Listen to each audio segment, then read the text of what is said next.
Selamat pagi. Jess, ada komen bagus nih dari Dedison 87. Ya, ini sama kayak Pak Dedi. Dia tadi bukan ya? Bukan ya. Pak, usia saya 50 tahun. Wow, oke. BB 51. Keren, Pak. Tinggi 163. 163 dikurangi 110, 53. Ya, 163 dikurangi 110 kan? 53 ya. 52. Saya termasuk kurus. Apakah bisa menjalankan pola makan ala Pak Jess? Pak, pola makan itu pola makan untuk sehat ya. Pola makan untuk sehat. Kamu boleh suka, kamu boleh tidak. Pola makan sehat itu adalah tidak sarapan dan tidak makan malam. Itu adalah pola yang sangat mumpuni, terutama buat teman-teman yang usianya 40 tahun ke atas. Ya, 45 tahun ke atas. Kenapa begitu? Karena untuk laki-laki, ini untuk laki-laki ya, dari umur 35 tahun menuju ke umur innalillahi wa innalillahi, maka dia mengalami penurunan testosteron 1%. Ya, setiap tahun menurun. Jadi kamu butuh hormon yang bagus. Nah, hormon yang bagus itu bisa diciptakan, bisa dibentuk dari metabolik tubuh. Kalau kamu sudah, kalau Pak Dedi sudah kayak begini, saya umur 57, Pak. Saya 57. Setengah abad lebih saya sudah. Ya.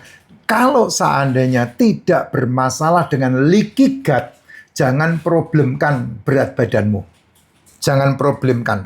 Kenapa saya katakan jangan problemkan? Karena dengan pola makan kamu tidak makan, kamu mengurangi semua yang berhubungan dengan gula, kamu mengurangi semua yang berhubungan dengan tepung, kamu mengurangi semua yang berhubungan dengan jajanan, gorengan, cemilan yang ke-10, maka kamu akan memperbaiki pola metabolik tubuh. Tapi kalau kamu umbar, ya, kamu mengabaikan protein, telur, ikan, daging, dan seafood, dan kamu hanya fokus kepada nyemil, dikit-dikit makan, itu bahaya sekali. Karena apa? Karena kamu akan menumpuk penyakit. Kok bisa, Pak? Iya, karena sel tubuhmu tidak bisa memakannya dengan baik. Darah membawa gula ke otot ditolak, karena kamu tidak punya aktivitas tubuh. Darah membawa kamu ke liver, ditolak, ya. Darah membawa gula ke otak, ditolak. Darah membawa ke semua tubuh menolak. Sehingga dititipin di bawah kulit. Berat badanmu, resikonya berat badan yang berbahaya. Karena apa? Karena membawa penyumbatan. Gitu. Kan orang memiliki berat badan berlebih itu kan ada 3. 1 karena lemak, 2 karena otot, 3 karena air. Nah, kamu berat badanmu mau naik gara-gara apa? Nah, kamu harus pikirkan itu. Kalau karena otot, bagus. Caranya, ya kamu makan seperti yang saya sarankan, kemudian nge-gym. Kayak saya ini. Berat badan saya naik karena otot tulang. Tulangnya kuat, ototnya kuat. Sehingga umur 57 saya tidak masalah dengan jongkok dan berdiri, saya tidak ada masalah. Gitu, karena saya kalau nge-gym pasti latihan ini. Lutut, kaki, beban di kaki. Supaya apa? Supaya saya bisa mencapai umur 100 tahun tanpa dituntun, tanpa tongkat, tanpa kursi roda. Nah, itu yang naik otot, masa otot tumbuh, tulangnya kuat. Gitu. Tapi kalau isinya air yang gelembor, ya, buat apa kamu nambah berat badan karena air berlebih?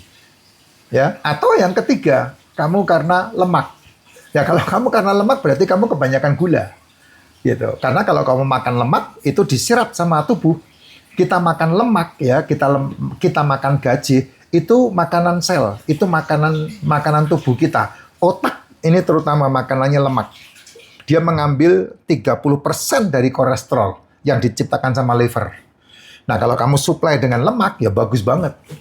Karena apa? Empedumu butuh lemak. Kalau enggak, kamu akan mengalami batu empedu.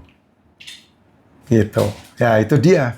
Jadi, enggak ada masalah. Berat badan 51, nah, enggak ada masalah. Karena itu sesuai itu. Ideal banget itu. Kalau seandainya tinggi badan Bapak bisa mencapai 180 dan berat badannya 70, wow, peragawan. Peragawan itu, Pak. Berarti enggak ada masalah.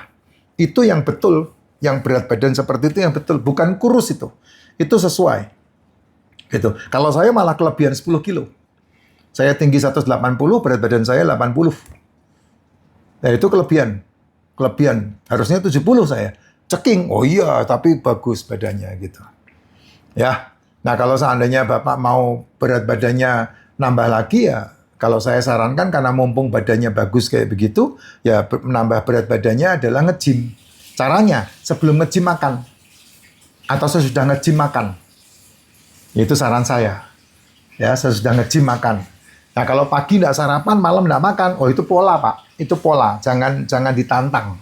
Kenapa? Ya karena kalau pagi asam lambungnya minus. Kalau siang asam lambungnya surplus. Itu kenapa nggak perlu sarapan.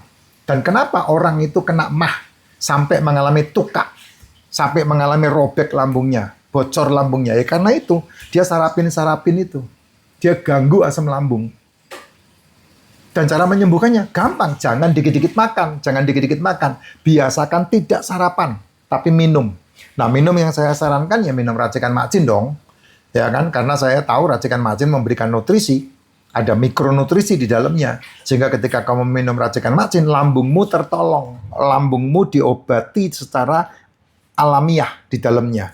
Karena lambung pagi hari itu yang kamu butuhkan minum. Minum kopi boleh enggak, Pak? Bagus. Kalau kamu bisa minum kopi tanpa gula, bagus. Tapi kalau kamu pagi hari minum kopi pakai gula, saya bilang jangan. Karena nanti kalau kamu tidak kuat, kamu bisa malah tambah parah. Gasnya naik. Kenapa? Ya itu tadi unsur gula itu. Kalau kopi tok, kopi pahit gitu, kopi itu mineral tinggi. Kopi, rokok itu mineral. Ya rokok itu kan yang bermasalah kan sausnya. Tapi daun tembakonya itu mineral. Ya, mineral dan vitamin itu daun tembakau. Belum pernah ada survei di dunia ini orang mati gara-gara rokok. Ketakutannya digembar-gemborkan, tapi mati betul-betul gara-gara rokok belum pernah ada.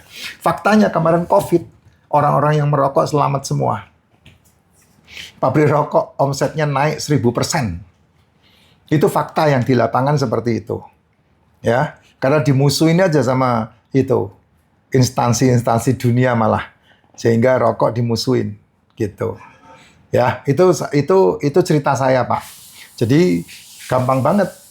Apakah dengan pola makan yang mengikuti pola Pak Jess saya bisa lebih kurus? Tidak. Jawaban saya tidak. Karena itu pola sehat. Kalau saya kepengen nambah berat badan, yang paling bagus nambah berat di otot. Sehingga otot kuat, tulangnya kuat. Jadi betul-betul badanmu itu benar-benar berisi. Apalagi dengan berat seperti itu, bagus banget. 3 bulan aja kamu serius nge-gym. Pakai PT pula, jadi badanmu. Ya, makan sebelum nge-gym dan makan sesudah nge-gym. Tinggal pilih aja mau yang mana. Kalau dua-duanya dipakai boleh, Pak. Kalau aktivitasmu tinggi, kamu nge-gymnya beneran, sebelum nge-gym makan, sudah nge-gym makan, bagus. Nah, tinggal dipilih aja. Tapi minum, saya tidak pernah bilang, jangan minum. Saya hanya selalu bilang jangan makan. Ya, sedikit makan, kamu akan menjadi lebih sehat. Tapi kalau sedikit minum, jangan. Karena tubuhmu 80% air. Butuh air. Jadi, minum itu buat saya sesuatu yang tidak bisa ditinggal. Tapi jangan kamu cocokin dengan religimu ya. Kalau urusan religi, kamu tanggung jawab dengan religimu sendiri. Dibilang puasa, tidak makan, tidak minum, ya monggo silahkan. Dibilang puasa ikut-ikutan Esther, ya monggo silahkan. Dibilang puasa ikut-ikutan Daud, ya monggo silahkan. Saya nggak ngerti puasa Daud gimana. Saya nggak ngerti puasa Esther bagaimana. Yang saya tahu puasa Tuhan Yesus 40 hari 40 malam. Ya, jadi jangan ngadi-ngadi lah. Ya jangan ngadi-ngadi. Ada yang bilang puasa Senin Kamis ya. Kalau memang kamu diajari begitu ya monggo silahkan. Saya tidak masuk ke ranah-ranah seperti itu. Tapi kalau kamu mau membuat tubuhmu fit, sehat, yaitu tidak sarapan, tidak makan malam. Sedikit makan kamu akan menjadikan tubuhmu jauh lebih sehat dibandingkan dengan dahulu dan orang-orang sekelilingmu. Ya, itu kalau saya. Minum, saya tidak pernah bilang tidak minum. Ya, tidak makan bukan berarti tidak minum. Silakan minum. Terbaik kalau kamu minumnya racikan macin. Karena di dalam racikan macin ada nutrisi mikro, mineral, vitamin. Dan kalau kamu udah minum racikan macin, perlu nggak nambah suplemen? Harusnya nggak perlu, kecuali kamu aktivitasmu kayak saya. Ya non-stop. Saya bisa 1 hari full itu di jalanan. Bahkan orang melihat saya itu gila. Hari ini bisa di Jogja, hari itu bisa di Surabaya. Kemarin orang bingung tahu-tahu